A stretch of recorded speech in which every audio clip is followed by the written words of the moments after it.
امریکہ نے اپنے 60,000 فوجیوں کو تیار رہنے کا حکم دے دیا ہے، جبکہ اس نے 8,000 فوجیوں کو امریکہ سے یوکرین منتقل کر دیا ہے۔ ہمارے چینل کو لائک کیجیے اور سبسکرائب کیجیے۔ امریکہ دوسری جنگ عظیم کے بعد کوئی بھی جنگ نہیں جیت سکا۔ اس سے پہلے وہ ویتنام میں ذلیل و خوار ہوا اور وہ جنگ بہت بری طرح ہار گیا۔ اس کے بعد اس نے افغانستان پر حملہ کیا۔ اس نے کہا تھا کہ وہ 1 ماہ میں افغانستان کو فتح کر لیں گے، لیکن وہ 20 سال وہاں رہے، آخر میں شکست کھا کر وہاں سے چلے گئے۔ ان حالات اور واقعات سے امریکہ نے کوئی سبق نہیں سیکھا۔ اپنے لوگوں کا اربوں ڈالر انہوں نے ضائع کیا، جس کی وجہ سے امریکہ میں بہت زیادہ ٹیکسز لوگوں پر لگائے گئے۔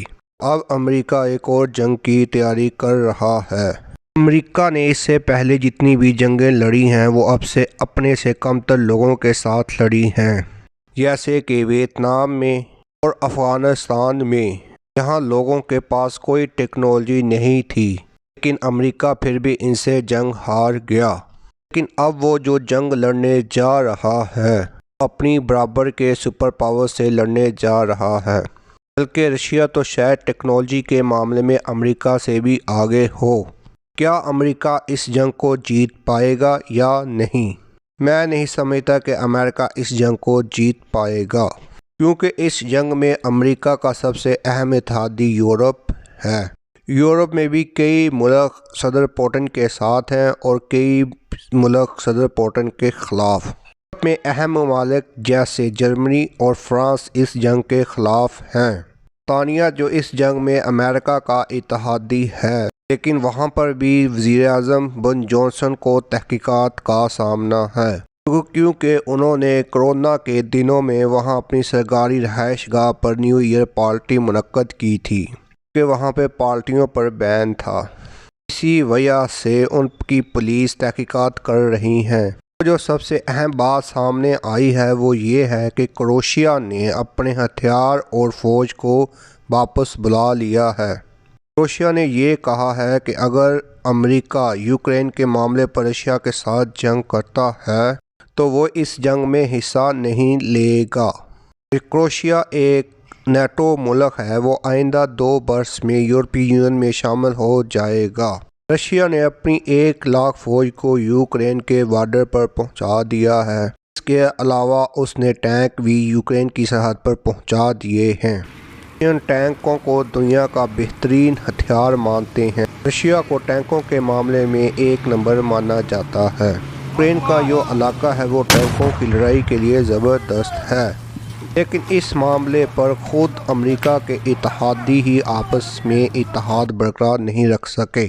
امریکہ چاہتا ہے کہ وہ یہ جنگ کرے، لیکن اس کے یورپی اتحادی اس جنگ میں شامل ہونا نہیں چاہتے، کیونکہ کورونا کی وجہ سے ان کی معیشتوں کا بیڑا غرق ہو چکا ہے۔ وہاں غربت پہلے کے مقابلے میں بہت بڑھ رہی ہے۔ کسی ایسی جنگ کا حصہ نہیں بننا چاہتے جس کا انجام معلوم نہ ہو۔ اسی خطرے کے پیش نظر امریکہ نے اپنے تمام شہریوں کو یوکرین سے نکل جانے کا حکم دیا ہے۔ اسرائیل نے بھی فیصلہ کیا ہے کہ اگر جنگ شروع ہو گئی تو وہ تمام یہودیوں کو یوکرین سے نکال لے گا۔ یوکرین میں بہت زیادہ یہودی رہتے ہیں۔ حالات بہت زیادہ خراب ہو رہے ہیں۔ ہیکروں کے ایک گروپ نے یوکرین کی ریلوے کے نظام کو ہیک کر لیا۔ اپنے آپ کو جمہوریت پسند ہیکر کہتے ہیں۔ انہوں نے یہ ہیکنگ اسی لیے کی ہے تاکہ ریلوے کا نظام بیٹھ جائے اور رشین تیزی سے یوکرین میں داخل نہ ہو سکیں۔ صدر پوٹن نے سخت دھمکی دیتے ہوئے کہا ہے اگر ان کا کہنا نہ مانا گیا یوکرین پر حملہ کر دیں گے۔ اسی حملے کی ٹینشن لیتے ہوئے امریکی صدر نے کل ایک صحافی کے جواب میں ان کو گالیاں تک نکال دیں۔